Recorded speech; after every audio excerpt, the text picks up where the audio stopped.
What will never be the same again once the pandemic is over? Time spent with my kids.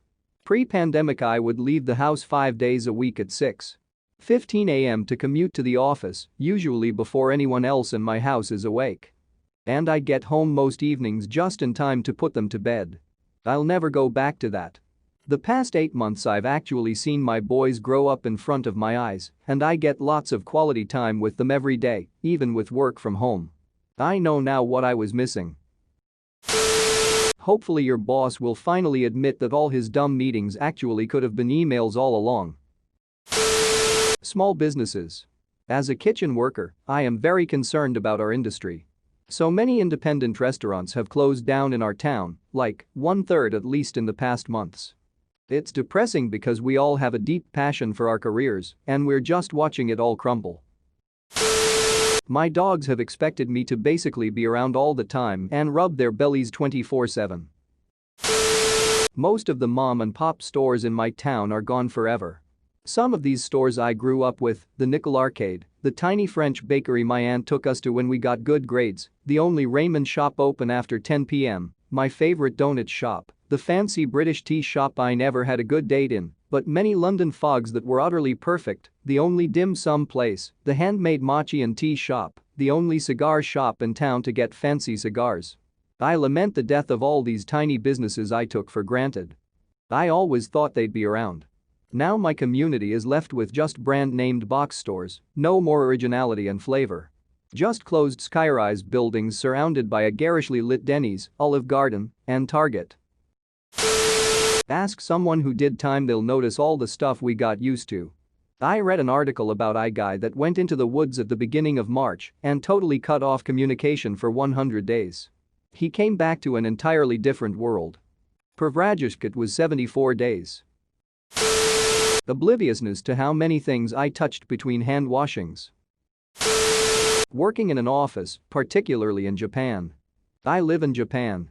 Going to the office and spending all day here is a deep cultural tradition. Asking your manager at a traditional Japanese company to work from home regularly is on par with asking them, "Hey, I just realized I'm Dragonkan. Can you please work with the cafeteria to put live cats on the menu?" You would get the same reaction. Even in cases of personal illness or family emergency. So many companies here, even in the early COVID days, flat out publicly said, no, we will never be doing that work from home thing, sorry. That's laughably naive.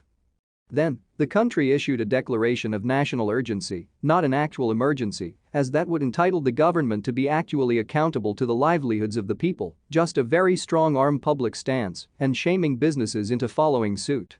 Literally those same companies issuing the statements above were scrambling the next week to get their staff safely working from home, online, using remote meeting tools, etc. So, that was a big game changer.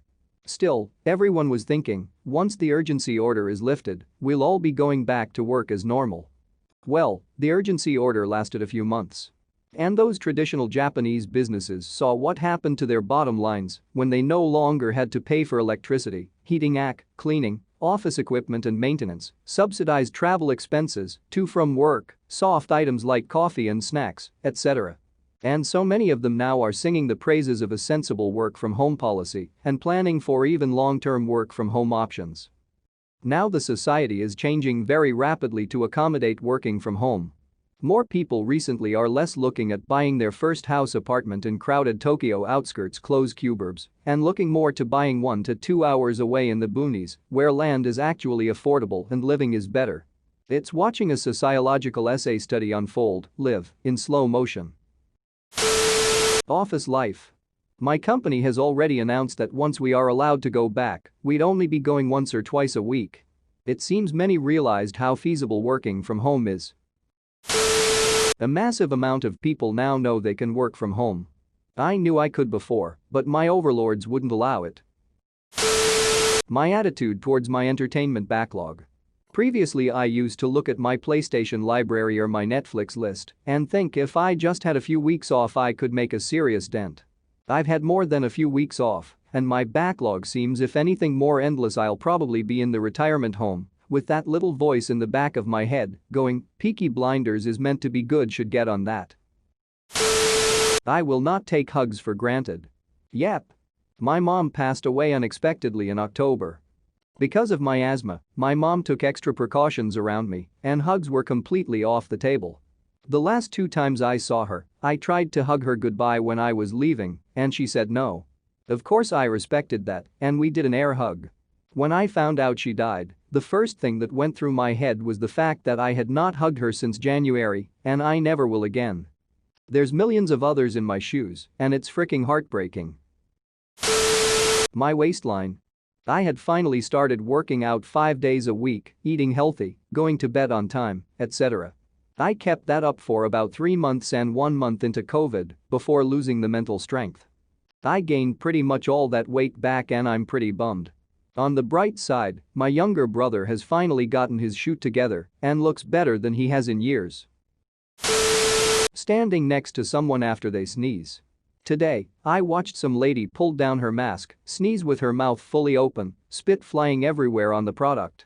When the line leader called her out on it, she got angry and started ranting. Left after lunch. My bank balance, in the words of the great Tiger King himself, I'm never gonna financially recover from this. I am afraid that a lot of karaoke and spas in our country will go out of business. I know. I was so close to nailing lose yourself karaoke. My definition of personal space. I've always felt uncomfortable when customers get too close to me at work. Now I just feel validated when I keep trying to step away from them. Dentist here. I just get closer. Drinking fountains. Some people deep throat the faucet. As a nursing assistant, I will be forever oh so hesitant to get near someone, particularly the elderly who like to cough directly at you, without my eye shield and mask. What the heck is up with old people coughing straight at you? Actually though, no sense of self-awareness or consideration. All-you-can-eat buffets. No joke, pandemic Inuk started March 13th, I was super lucky cause my birthday was March 12th, and still is now I think about it, and I went to my local buffet, and I ate to my heart's content, chances are I was one of the last people in our town to experience the joy that is an infinite birthday cake. Healthcare workers going to work without a mask on. Definitely took for granted seeing my co-workers' smiling faces during my long shifts. Costco free samples. Shopping will continue to be mostly online, and malls will likely die out faster than they were already going to. Aw man, going to malls and just walking around, I'm going to miss that. Honestly, I think bricks and mortars will make a huge comeback after COVID because everyone wants to get the frick out of their homes. Food delivery just being dropped off on your doorstep. Remember when you had to go outside and make eye contact like some kind of person? No more, my friends. Just leave it outside and I'll get it when I'm ready. No more scrambling to find pants when you're half-baked and hungry. I'm a delivery driver myself and I can tell you I appreciate it just as much on my end. I don't gotta deal with gross people or weird shoot, just drop that shoot off and run. Blowing out the candles on your birthday cake. I never thought about it, but it is a rather disgusting tradition. For my wife's birthday, we cut the cake, gave her a piece with a candle, and that's one that she blew out. There's a bunch of things that are a bit unhygienic, but that are safe enough, outside the context of a pandemic, to be considered perfectly reasonable. This is one of them. The party tradition of sharing a joint is another one. My faith in humanity. Movies, unfortunately. Cinema specifically. I'm sure a lot of production companies will take enormous losses or possibly file bankruptcy as no one is paying to go see movies anymore. The other issue being that no one can really make movies at the moment either. Travel bans all over, logistic issues, actors not able to be within close proximity to one another, and then all the post-production work that, for the most part, can't be done from home. Little to no support for creative arts jobs from governments around the globe. Artists encouraged to retrain in other sectors. It's devastating.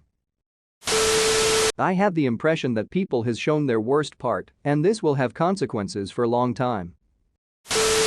As a current college student, I am in favor of keeping recorded lectures. It's way more helpful than just having notes or slides. I'll have to start putting makeup on the lower half of my face. Crap.